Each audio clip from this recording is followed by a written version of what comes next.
Eu sou Mário Persona e essas são as respostas que eu dei aos que me perguntaram sobre a Bíblia. Você me enviou um vídeo no qual um pastor de uma denominação evangélica tenta explicar a necessidade de alguém se fazer membro de uma denominação e congregar em um templo. Existem pastores que são excelentes evangelistas e pregam um evangelho claro e sem mistura. Existem também pastores que são realmente pastores, porque receberam de Cristo, e não de homens, o dom de pastor, e têm uma maneira especial de confortar os santos, dando a eles refrigério, consolo e ânimo. E quando eu falo que dom de pastor é dom recebido de Cristo para pastorear, não é pessoa para dirigir culto, como nós vemos nas igrejas que copiaram o padre à frente de uma congregação.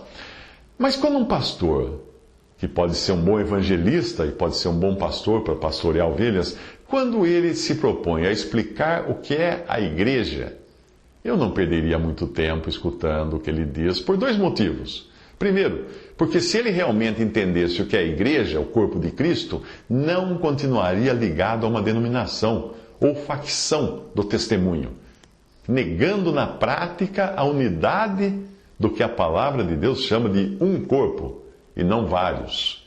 Ele procuraria agir na prática em conformidade com a oração de Jesus na sua despedida deste mundo e não teria coragem de adotar algum outro nome ao qual congregar que não fosse exclusivamente o nome de Jesus. Ele nem gostaria de ser identificado por um nome ou denominação que todos os cristãos na face da terra não pudessem usar. Pois quando um diz, eu sou da igreja A, e outro diz, eu sou da igreja B, obviamente eles estão dizendo que são diferentes entre si e que congregam a diferentes nomes ou denominações. Ainda que achem que estão congregando ao nome de Jesus, por que o outro nome então?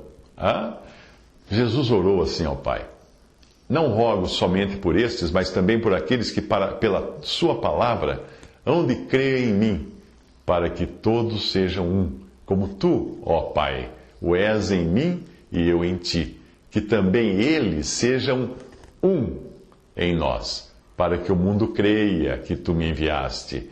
E eu dei-lhes a glória que a mim me deste, para que sejam um, como nós somos um.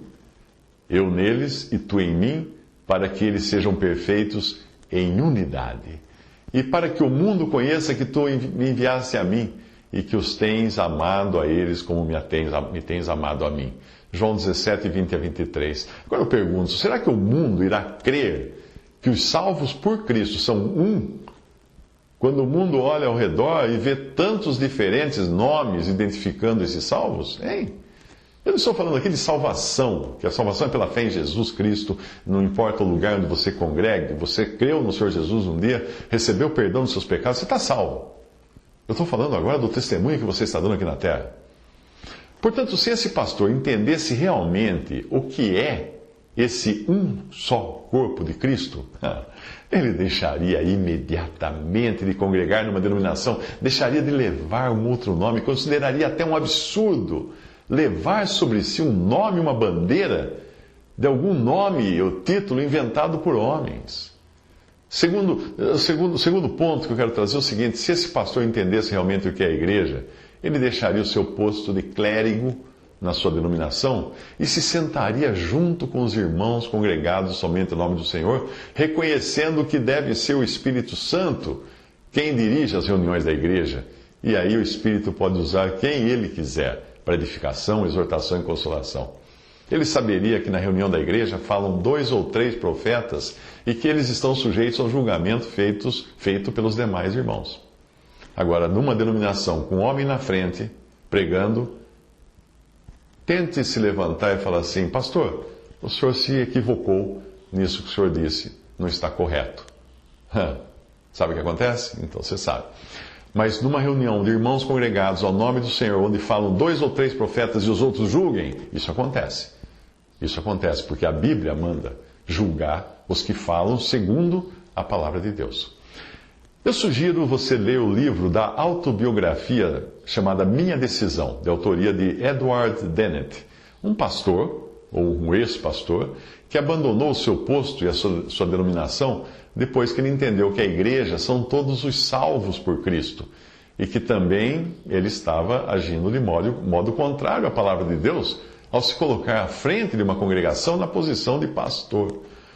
Portanto, ainda que o pastor do vídeo que você me enviou e eu não assisti seja carismático, ele não se encaixa nem na posição de um bom evangelista, porque o evangelho que ele prega não é o da graça de Deus, eu conheço o nome dele, eu sei o evangelho que ele prega, mas é algo conhecido como salvação pelo senhorio. Ele não prega o evangelho da graça. E, obviamente, também a pregação dele mostra que ele não se encaixaria como alguém que tem o dom de pastor. Por quê? Porque as pregações dele, que eu já assisti algumas antes, são cheias de legalismo. Ele joga sobre os seus ouvintes um imenso fardo que faz com que as pessoas se sintam miseráveis e sem nenhuma certeza da salvação. Isso não é pastorear. Eu digo isso porque a salvação pelo senhorio, que é a doutrina que ele prega, não dá certeza alguma, pois ela diz que se você viver sob o senhorio de Cristo, pode se considerar salvo. Caso contrário, não. Ou seja, segundo o que ensina essa doutrina e esse pastor, ninguém pode se considerar salvo se ainda não conseguiu viver sem pecar. Visite respondi.com.br. Visite 3minutos.net.